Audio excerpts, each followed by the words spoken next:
Legend of Yufei, Chapter 23.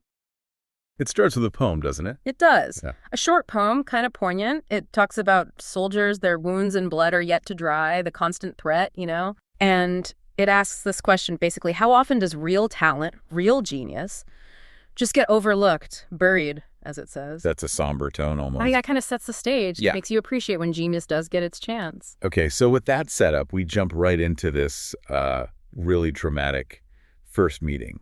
General Yufei, he's facing down this guy described as a strong bandit, Ji King. And the description is something else. Blue face and fangs, no beard, riding a green-maned horse, carrying a wolf-tooth club. I mean... Sounds terrifying, but then Ji King just shouts out, "Elder brother Yu, little brother has specifically come looking for you to take me along." Like, completely unexpected. Totally flips the script, right? You expect a fight, but you get this family-like address. And Yufei, well, first he scolds him, calls him a dog bandit for how he's living. But then he immediately acknowledges him, says they're sworn brothers, so there's history there, a deeper connection despite, Ji King's current occupation. And Ji King, what does he do? Jumps right off his horse. Says, don't move, just come and take me. Zero resistance. Just, okay, I'm here. Wow. Willing to surrender. Exactly. And then Yufei does something interesting, too. He lets the other guys go, the ones with Ji King. Says they're just villagers, tells them to go back to their peaceful lives. So he sees the difference. He's not just blindly condemning. Right. Shows good judgment, mercy even. It's a great little moment showing his character. And it sets up this whole theme of looking past appearances, doesn't it? Definitely. Which leads us straight to the Emperor's court, right? Yufei takes Ji King to see Emperor Gelzong. He does. And Ji King, he doesn't hold back. He tells the Emperor straight up, "Your Majesty, I am not a bandit. I am Yufei's sworn brother, Ji King, and I have specifically come to find him to serve the nation." That takes guts. I mean, standing before the Emperor looking like he does. Absolutely audacious. And you wonder how the Emperor will react, right? Yeah, is he going to see a criminal or something else? Well, amazingly, Gaozong calls him a hero. He checks with Yufei, of course. Is this true? Are you sworn brothers? And Yufei confirms. He does, but he's careful. He adds that he sort of cut ties because of Ji King's misdeeds in the past, covering his bases. Makes sense. But the Emperor, he's thinking practically. He just declares Ji King a good man, says basically, look, this is a crucial time for employing talent. Needs must. So he sees the potential. Exactly. Pardons him right there, appoints him deputy commander, and tells Yufei, he's yours now. Take him to your camp. Incredible. Talk about a second chance. And a pragmatic leader recognizing talent, even when it's, well, unconventional. Very unconventional. It really speaks volumes about Gaozong's leadership style in that moment. Okay, so Ji King is now part of the team, an unlikely ally. Right. And just as that happens, the focus shifts, doesn't it, to the bigger picture, the war. Yeah, the main conflict. We hear about Wuzu, the Jin commander. He's furious. Why? What set him off? He heard that King Kang's, that's Gaozong, has been formally enthroned in Jinling, the Song capital, and that Zhang Suo is the new Grand Marshal. Wuzu takes this as a major challenge. So he mobilizes. Immediately. And the scale of the Jin army is, well, it's intimidating. You've got Jin Yahu and Yin Yahu leading a vanguard, 5,000 troops. Okay, a sizable vanguard. But the main force, Yeah. 100,000 soldiers, led by top commanders like Zhan Han, Marshal Tang Xi and Wen Lang, and others. It's a massive army. 100,000. Yeah. Wow. And where are they heading? Straight for Jinling, the capital. This isn't a small raid. It's a full-scale invasion aimed right at the heart of the Song dynasty. The stakes just got incredibly high. Yeah. So how did the Song respond? Decisively. Yufei gets his orders, lead his troops to a place called Ghost Sorrow Pass. Ghost Sorrow Pass. Sounds ominous. Doesn't it? And he's got backup. Liu Yu is commanding a second unit of 5,000, and behind them, the Grand Marshal himself with the main Song army, also 100,000 strong. Okay, so it's shaping up to be a massive clash. Yeah. Yufei is right at the forefront. Absolutely, front line. And this is where we see Yufei the strategist really shine. He takes Ji King, his new deputy, and just 800 soldiers. That's it, 800. And they go to scout this place, 8 Disc Mountain. 800 against potentially thousands. Okay, Yeah. What's special about 8 Disc Mountain? Yufei notices its winding terrain right away. He sees something tactical in the landscape. But Ji King doesn't quite get it at first, does he? Not at all. It's actually kind of funny. He sees Yufei studying the mountain and asks if he wants to buy the land for feng shui. like for a good burial spot. Like from banditry to real estate speculation. Yeah. Shows the difference in their thinking. Completely. Yufei has to explain, no, look at this terrain. Even though we have just a few troops, this place, this could give us the edge against Wuzhu. This could lead to success. He's seeing the battlefield. He's visualizing the whole thing. And just then, guess who shows up? Let me guess. Jin scouts. Bingo. Jin scouts appear. And Yufei, he doesn't see it as bad luck. He actually exclaims it's the emperor's great fortune. He sees it as a sign, an opportunity falling right into their laps. Wow. Turning a potential threat into an advantage. So what's the plan? It's classic ambush strategy. He tells his 800 men, get your strong bows and hard crossbows ready. Hide yourselves, bury yourselves on both sides of this winding path. By setting the trap. Exactly. And Ji King gets a very specific, very crucial instruction. Yufei tells him, only allow defeat, not victory. Feigned retreat. Lure them in. Precisely. He needs Ji King to draw the Jin forces deep into the mountain pass, right into the kill zone, where Yufei and the archers would be waiting to receive and assist. Brilliant. Using the terrain, using deception, turning their small number into a strength. It's masterful. It really highlights his understanding of warfare beyond just brute force. All right, so the trap is set. How does it play out? Ji King takes just 50 men. 50. Yeah. And rides out to meet the Jin vanguard. 50 against 5,000. That's brave. Or crazy. A bit of both, maybe. The Jin generals, Jin Yahu and Yin Yahu, they see him and they're just full of arrogance. They mock his appearance, call him a thief, a southern barbarian. Underestimating him completely. And Ji King, well, he gives it right back. The text has him yelling something like, thief-like appearance to hit your mother, before charging in with his club. He doesn't hold back. Not for a second. But he remembers the plan. They fight for maybe not 3 rounds, just a brief clash. Then Ji King falsely shakes his club, makes a show of being overwhelmed, and turns his horse to flee back towards the mountain pass. The lure. Does it work? Perfectly. The Jin generals, thinking they've got him on the run, order their army to pursue. They charge right after him, deeper and deeper into Eight Disc Mountain. Right into the ambush zone. Exactly. And then Yufei gives the signal.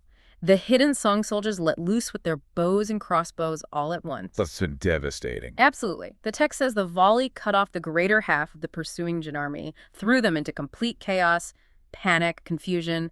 They walked right into it. And that's Yufei's cue. That's his moment. Just as the Jin are reeling, Yufei charges out, shouting, Jin thief, where are you going? Yufei is here. Wielding his famous Lishuan spear. It's pure drama. What a sight that must have been. So he engages the generals. He goes straight for Jin Yahu. Meanwhile, Ji King, seeing the tables have turned, spins back around and takes on the other general, Yin Yahu, who's probably stunned by the ambush. So it's general versus general, deputy versus deputy. Pretty much. The battle cries are like thunder, the text says. Intense, chaotic fighting in that narrow pass. How does it end? Quickly, actually. Jin Yahu is confused, maybe thinking the Song army is much larger than it is because of the ambush. He hesitates, falters, that's all Yufei needs, spears him through the heart. Decisive. And Ji King. He sees Yin Yahu startled by the chaos in Yufei's attack. Ji King doesn't waste the opportunity. One blow with that wolf-tooth club, and he shatters Yin Yahu's skull. Wow. Both Jin Vanguard commanders taken out just like that. Just like that. The strategy worked perfectly. Valor and strategy combined. So what's the aftermath? What happens to the rest of the Jin Vanguard? It's a total rout for them. Those 800 Song soldiers, fueled by the success, end up killing over 3,000 Jin soldiers. The rest just break and flee in disarray. An incredible victory ratio. 800 against 5,000 initially, and they kill 3,000. Speaks volumes about the effectiveness of the ambush, doesn't it? Yufei collects the spoils, the heads of the generals, flags, drums, horses, weapons, proof of victory. And reporting the good news. Ji King gets sent off to report the success. First to Lu Yu's camp, though Lu Yu apparently says, don't worry, I'll report it myself. A clear win achieved through brilliant strategy and brave execution. Lu Yu sees Yufei's initial success, and he thinks to himself something like, hey, this Yufei guy's pretty good. He just shows up and scores big. Who knows how many more he'll get? Exactly. And then the crucial bit. For now, I'll claim this first merit and report his next one later. Sort of a delayed honesty plan? Or maybe just dishonesty. And he acts fast on it. He does. He quickly prepares the documents, sends an officer off with the captured heads, the weapons, straight to the Grand Marshal, Zhang Suo, to report his supposed merit. And the marshal, completely in the dark, he credits Lu Yu with the first merit. Lu Yu naturally is secretly quite pleased with himself. It's quite something. It really is. What's fascinating here is just how quickly that ambition leads to, well, misattributing success right at the very start of a campaign. It really makes you think about the internal politics, doesn't it? Even in the middle of a war. Mm-hmm. How does a leader like Yu Fei deal with that? Not just the external enemy, but this undermining from within. It adds a whole other layer of complexity. You have to be strategically brilliant, sure, but also hyper aware of the, let's say, political games happening in your own ranks. Definitely. So while Lu Yu is busy with his scheming, what's Yu Fei actually doing? Well, he's moving forward. Right. The sources say he leads his troops to a place called Qinglong Mountain. He checks it out carefully, tells his men to set up camp. And it's here, at Qinglong Mountain, that things get really interesting strategically. This is where his master plan starts to take shape. He tells his lieutenant, Ji King, look, this place, Qinglong Mountain, it's even better strategically than the Pan Mountain. Yeah. He says he intends to wait right there for the Jurchen forces The enemy. and just wipe them out completely. Yeah. An ambitious goal. Very. And he knows he needs specific tools for this. Yeah. He sends Ji King back to Lu Yu's camp to borrow this 400 sacks, 100 loads of gunpowder, 200 grappling hooks, rockets, and cannons. That's quite a shopping list. It tells you we're not just talking about swords and spears here. Go kidding. What does that kind of request signal about the warfare back then? Well, it shows a pretty sophisticated understanding, doesn't it? Gunpowder, early artillery. It suggests they're thinking about explosive force, ranged attacks, area denial. It's more than just setting a simple ambush. It's like an early form of combined arms warfare. You could say that, yeah. Using technology, terrain, everything together. And Lu Yu's response to this request, it's, telling. How so? Initially, he claims his camp doesn't even have that stuff, but then apparently, after Ji King maybe pushed a bit, he says, oh, okay, I'll send someone to the Grand Marshal's main camp to get them and send them over. So even getting essential supplies becomes this hurdle. It really paints a picture of Lu Yu's unreliability, doesn't it? Passive obstruction almost. Absolutely. It hints at something deeper, maybe a lack of commitment, maybe deliberate obstruction. Either way, it's dangerous for the whole campaign. Okay, so Yu Fei eventually gets the supplies. How does he put them to use? What's this grand strategy? Right. So he gets what he needs and immediately sets this incredibly elaborate trap in motion. The foresight here is remarkable. Tell us about the layers. Okay, layer 1. He puts 200 men at the front of the mountain. They lay down dry grass, sprinkle gunpowder all over it, the secret order. When a cannon fires, they all shoot fire arrows simultaneously. Wow, an instant wall of fire. Pretty much. Layer 2. Another 100 soldiers over at the mountain stream entrance on the right, their job. Fill sacks with sand, build a temporary dam. Okay. When the Jurchen troops charge in, they pull the sacks away, whoosh, flash flood aimed right at the enemy. That's ingenious. But what if some survive the fire in the water? That's where the next layers come in. He's thought about contingencies. If any enemy soldiers get past the stream, they run smack into a stone wall he's had built. Blocking their path. Exactly. And forcing them into this narrow, winding mountain passage, it really makes you appreciate the level of planning, designing for failure points, creating bottlenecks. That's like a deadly maze. And then layer 3, another 100 men positioned above this narrow passage, their task. Pile up rocks and just rain them down on anyone trying to squeeze through. No escape that way either. brutal. Yeah. But effective, presumably. Is that the end of it? Not quite. There's a final crucial part. He orders Ji King, his lieutenant. The one he sent for supplies. That's him. He takes 200 men to set up an ambush behind the mountain. Their job is to catch any Jurchen soldiers who somehow manage to get through all the other traps and try to flee. And Yu Fei gives Ji King a very specific target. He does. Captures Zanhan. He's the key Jurchen general. Yu Fei even gives a description. Face like yellow earth. Rides a yellow-maned horse. Uses a meteor hammer. Talk about high stakes. Absolutely. Yu Fei warns Ji King, if Zanhan escapes, you'll face severe military law. This isn't just about winning, it's about decapitating the enemy command. And where's Yu Fei himself in all this? He's right there on the mountain peak with 200 soldiers, waving flags, shouting, basically making himself visible, waiting for the Jurchen army to arrive. The confidence in his own plan is just palpable. Incredible. Okay, so while Yu Fei is orchestrating this masterpiece of a trap, what's happening back at headquarters? Well, things are stirring there too. Back at the main camp, Grand Marshal Zhang Su is alone, trying to figure out strategies to repel the Jurchen, thinking things through. And someone approaches him. Yes, this is where Hu Xin comes in. He's described as a middle army officer. He secretly goes to Zhang Suo Secretly? Why? because he has suspicions about Liu Yu. He tells the marshal that Liu Yu just sent an officer asking for sacks and gunpowder, and, well, it struck him as odd. Why odd? Hu Xin's logic is sharp. He points out, look, Yu Fei is leading the first unit. He hasn't reported any defeat. So how could Liu Yu, commanding the second unit, possibly have defeated the enemy already and claimed the first merit? Good point. It doesn't add up. Exactly. Hu Xin suspects foul play, basically stealing credit. And he worries, quite rightly, that this kind of thing will discourage heroes, make good soldiers unwilling to serve if their achievements are just going to be stolen. It shows initiative and integrity. It does. And it highlights how crucial observant, honest officers are. Not everyone was fooled by Liu Yu. These seeds of doubt were sown early. So what does Hu Xin propose? He doesn't just complain. He offers to act. He volunteers to disguise himself as a vet. An animal doctor. A veterinarian? Yes, exactly, a Cham Shou-Yu. He wants to go undercover, sneak near Yu Fei's position, and gather firsthand information, find out what's really going on. And the marshal's reaction? He's delighted. Apparently, Zhang Suo already had his own suspicions about Liu Yu's claim. He thinks Hu Xian's plan is a great idea. So Hu Xian gives the go-ahead. He does. Accepts the order, leaves the camp, puts on his disguise, carefully bypasses Liu Yu's camp so as not to arouse suspicion, and makes his way to Qinglong Mountain. When does he get there? Near dusk. He finds a big tree on the mountainside and quietly climbs up to get a good vantage point. Ready to observe. Perfect timing, because the storm is about to break, isn't it? Precisely. Meanwhile, the Jurchen general, Zanhan, is leading this massive force, the sources say 100,000 soldiers towards Jinling.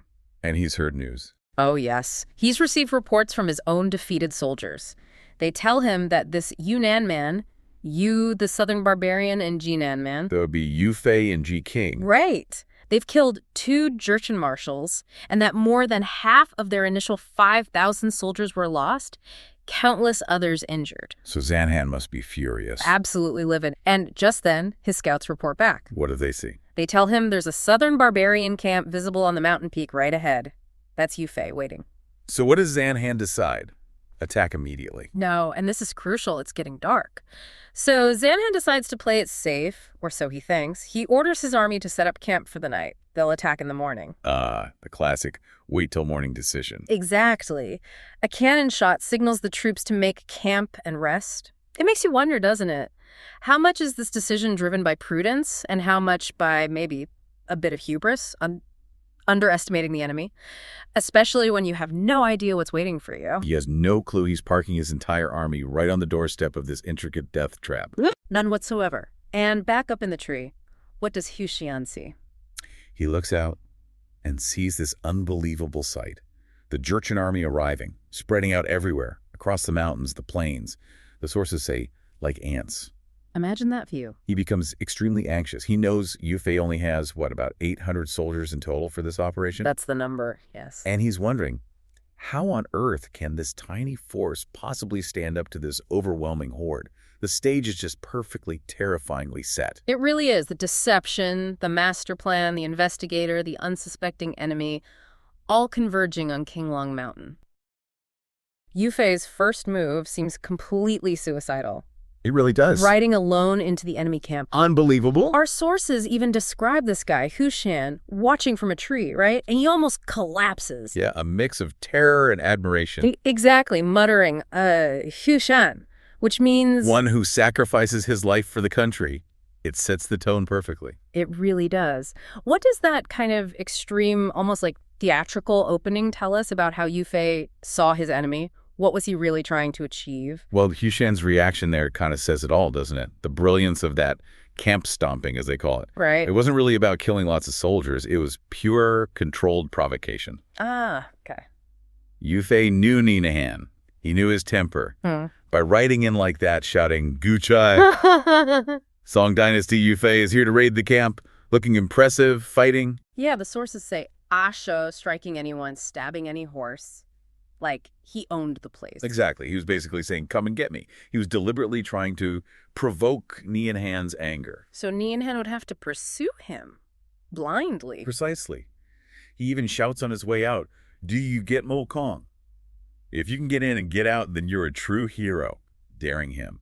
Nianhan's ego couldn't resist that. And Nianhan completely took the bait. Our sources describe him just furious, swearing to flatten this mountain. Yeah, flatten the mountain. Classic rage. He leads this huge army after Yufei. The description is terrifying. Like a sky-covering horde. And the sound, like these long tidal waves and thunderbolts. It sounds apocalyptic. It must have been. Yeah. And, it's easy for us to look back and say, oh, Nianhan, what hubris. Right.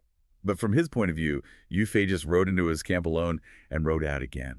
What choice did he have but pursue? To not pursue would be a massive loss of face. Humiliating. Exactly. So Yufei basically used Nianhan's own sense of honor and his anger against him. That rage was the trigger for the first part of the trap. And poor Huxian back in his tree? Oh, he's despairing again. Thinks they're both doomed for sure this time. Okay, so Nianhan, blinded by rage, is charging right into Yufei's planned battlefield, and here's where it gets, well, intense. The first big ambush. Right. Suddenly, this massive cannon blast. Oh, the sound shakes the mountains and the earth. Can you imagine? And immediately, hidden soldiers just unleash fire. Fire cannons, fire rockets. And tempted what, the dry grass? Exactly. Which Right. instantly ignites. The sources describe T2 flames shooting up, smoke rolling everywhere, chaos. Pure terror for Nianhan's troops, suddenly trapped in fire and smoke. It's designed for maximum psychological impact. Absolute devastation. The blinding smoke, the heat, the confusion, it causes instant panic. So they start trampling each other. Yes, Xie. They can't see who's who, brother, father, son, it doesn't matter. They're just trying to escape the flames. It's about breaking their cohesion, isn't it? Not necessarily killing everyone right there. Precisely. You use the chaos itself as a weapon, break their formation, break their will. So somehow Nianhan and some of his generals, like Tongzin Wenlang, Yes, Tongxin Wenlang is crucial later. right, they manage to kind of claw their way out of this inferno. They find a small path. Trying to escape the fire, yeah. And it leads them to a mountain stream. Seems like a minor obstacle, right? Only about 3 feet deep, the sources say. Yeah, looks like maybe they're finally getting away.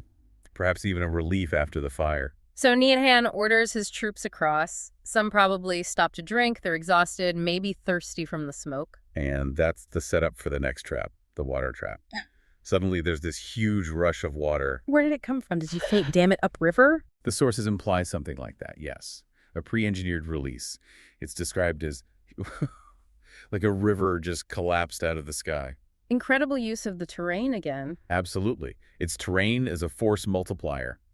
He didn't just fight on the landscape, he made the landscape fight for him. And the effect on the soldiers in the stream. Devastating. People just tumbling, rolling with the water, horses swept away by the current. More chaos, more drowning, more terror. Man, fire and water. You'd think Nianhan must be just about done by now. You would think. But Yufei's plan isn't finished. It's relentless. So Nianhan's trapped again. He tries to find another way out, heading towards a valley mouth. Trying to escape the floodwaters now. But he sends a general ahead who comes back saying it's UV blocked by Veed mountain peaks. No way through there. He's being funneled. Every escape route is either a trap or a dead end. So what does he do? He's described as being in, desperate flight, not choosing his path carefully. Right. In that panic, they spot a small, narrow path. Seems like the only option left. And Yufei knew they'd take it. Oh, yes. This leads them right into the final physical trap. As they're struggling along this narrow path, soldiers hidden up on the slopes. Don't tell me, rocks. Rocks and boulders raining down stones like a plague of locusts. Oh, brutal. In a confined space like that. Horrific. The sources are graphic. Heads splitting open, brains bursting, bodies piling up like mountains. Just an utter slaughter. It's hard to even comprehend that level of, planned destruction. It's the culmination of forcing your enemy into exactly the kill zone you designed. And yet somehow, Nianhan survives again. Miraculously, yes. Thanks mainly to Tongzin Wenlang protecting him fiercely, they somehow get out of that death trap valley onto a main road, just as dawn is breaking. Okay, surely now the worst has to be over for him. He's lost most of his army, been through fire, water, rocks. You'd think he'd be humbled, or at least terrified. But this is where the dramatic irony really kicks in. What happened? Nianhan, maybe giddy with relief, actually starts laughing. Laughing after all that. Yes. He declares Yufei is just, ordinary, common. Why? Because there's no ambush here on the main road. Oh, no. He actually boasts, saying something like, if Yufei had an ambush here, I definitely wouldn't have escaped. Don't say it. Just as the words are out of his mouth. Bam! Another cannon shot. He just couldn't help himself, could he? The final ambush. The grand finale. Torches and lanterns suddenly flare up, lighting the whole area like daylight. And out steps the final general. Who is it this time? Ji King. Described as looking pretty fearsome. Haste like indigo, hair like cinnabar. And he's got a nasty weapon. A wolf tooth club. Looks terrifying. And Nianhen's reaction this time? No more laughing, I assume. No more laughing. The sources say he bursts into tears, finally accepts his fate. He says, you, the southern barbarian, is indeed formidable. I will die here today. He's finally broken, utterly defeated. He has nothing left. His army is gone. He's surrounded. But the story isn't quite over, is it? There's one last twist. A really poignant one. Tongxian Wenlang steps up. The general who protected him through the rock slide? Yes. He proposes the Yanqi, the gold cicada, sheds its shell stratagem. What does that involve? A swap. Tongxian Wenlang will put on Nianhan's armor, take his horse, his weapons. He'll pretend to be Nianhan, So Ji King will capture him instead. allowing the real Nianhan to slip away in the confusion. Disguised as a common soldier, perhaps, it's an act of incredible loyalty. Facing certain death for his commander. Wow. Did Nianhan agree? He did. The sources mention this really touching exchange. Nianhan promises Tongxian Wenlang he'll look after his descendants. A heavy promise. Very. And the plan works. Ji King charges, captures Tongxian Wenlang, completely convinced he's got the big prize, Nianhan himself. While the real Nianhan escapes. Unbelievable. Deception right to the very end. It highlights the brilliance, but also the human cost, doesn't it? Loyalty, sacrifice, deception, all wrapped up together. So the battle itself is over. Huyen, who must have had quite a night watching from his tree. Yeah, probably needs a stiff drink after all that. He climbs down, full of awe, goes to report everything.